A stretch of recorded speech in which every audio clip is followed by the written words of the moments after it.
with bands like this, you can't really connect it in words, but there's just something really special about them that makes them really have these incredible, I mean, you know, I'm the same way. Like, people ask me, why do you love them? It's like, well, you know, they're unique and it's melodic and there's a cool story and, you know, they're good guys, but you can't really pinpoint it, but it's just something you just feel. You see them, you hear it, you feel it, and you get into it. And I think that's the same way for anybody that's a fan of Coheed.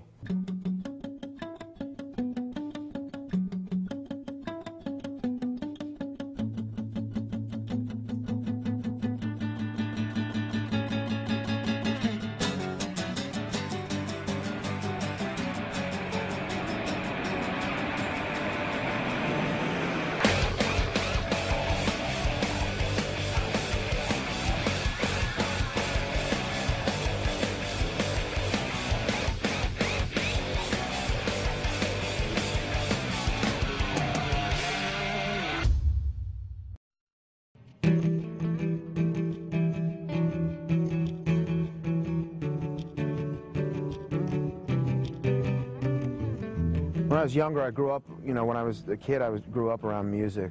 My first two records that I bought myself, Iron Maiden, Somewhere in Time, and the other one was probably like Overkill or something, you know, one of those kind of records with the insane covers. My stepbrother was the first one to say, well, don't you know that those people all worship Satan? All those things that a little kid's mind can't really handle. And I kind of stayed away from music because I thought it was the devil's brew. Hendrix was a very huge influence on me. My father would listen to tapes in the car, and one of them happened to be a Sting album. And there was a cover of Little Wing on it, on the second side, and I was always drawn to the song. And then I remember he had Kiss the Sky. Kiss the Sky was the greatest hits compilation Hendrix put out, and I think he had put that in, and then I put two and two together. I was like, wait a second, this is Sting. And obviously it was vice versa. By about probably 12, I went to try and take a couple of lessons in that whole mind frame where it was like, yeah, scale schmales, I don't want to learn any of that shit. I just want to learn, you know, this Zeppelin song. Really, it was just about like what I was going to love, what I was going to dislike, and how I wanted to put that into my own style. The guitar that I had in my house was a nylon string classical guitar. You know, and that's the only guitar I have ever known.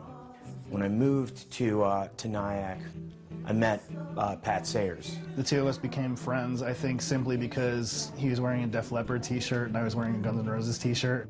In 5th grade, I guess that's a pretty rare commodity. Maybe I had the idea that we just needed to start a rock band. I know that I was really eager to do it. And I thought, yeah, I'll be in a band. Let me figure out what I'm gonna do. It's like, okay, the drums have to be the easiest. You know, this has to be the easiest. Just pound away. I could do that. So when we started our band, it was just the two of us, and we actually flyered the town looking for a guitar player. And we got a call from a guy, and he came to Pat's house. And, you know, he plugs his pedal in, and which is, you know, this is a whole new universe to me. I'm like, Pat, what is that thing? You know, this Magic Box. And so, but he's just kind of throwing this stuff around. If I'm going to be in this band, we need to play Rush covers. Okay, and I'm going to be the drummer, and I don't even know who Rush is. You know, it's just one of those bands that I didn't listen to, you know. So I'm like, okay, yeah, no problem.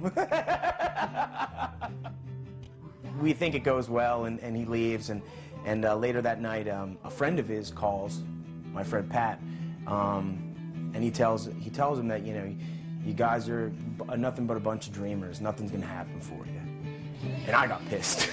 So I went up to the closet, I grabbed that nylon string guitar, and I started playing. I mean, I remember that when I first picked it up, I wrote my first song, which was basically, it was like E-A-D, E-B. You know what I mean?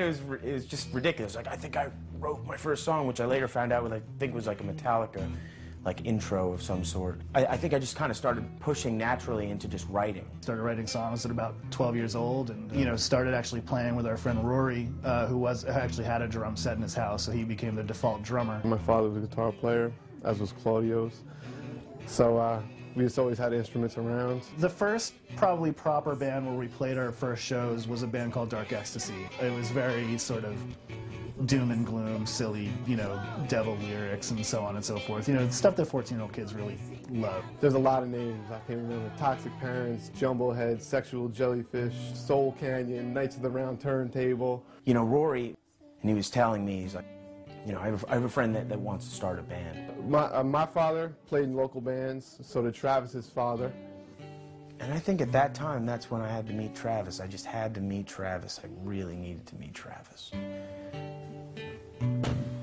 Well, I mean, when my friend Rory first introduced us, I believe he did not like me from the moment that he met me. I didn't really know what to think of Travis. Like, he was very different. I think that he felt as though I was one of those, totally the opposite of how I really am, but I think he thought I was one of those people that was just walking in thinking my shit don't stink, and I was, just an insecure kid, just like ready to rock. And, he had songs, and he brought them to the table, and we had a good time, and he actually had a bunch of pedals, which was back to the whole, the first guy, trying out for the band. It's like, oh my God, there's that magic box again, and there's a few of them, not just one. But eventually, he figured out who I am, and we just formed this bond. The level of seriousness that these band interactions took at some point was really ridiculous. Analyzing everything that you can within the music, and just wanting to be the rockers. The next week somebody get kicked out. And let me tell you, when you got kicked out of one of our bands back then, you were literally getting fired professionally. I remember at one point I received a phone call, and I believe I was at my grandmother's, and it was from our singer at the time. And he called and he said, "Look, man, you taking this seriously? Are you gonna make it to practice? I mean, if you're not taking this seriously, which I can kind of tell you're not, because you're not at practice right now." Travis probably brought up the one time I think it was snowing or something, or he couldn't make it to band practice, and I think we had told him, or I think it was me, to grease up your ass cheeks and slide your way down here. It's some crazy shit. What the hell is wrong with me?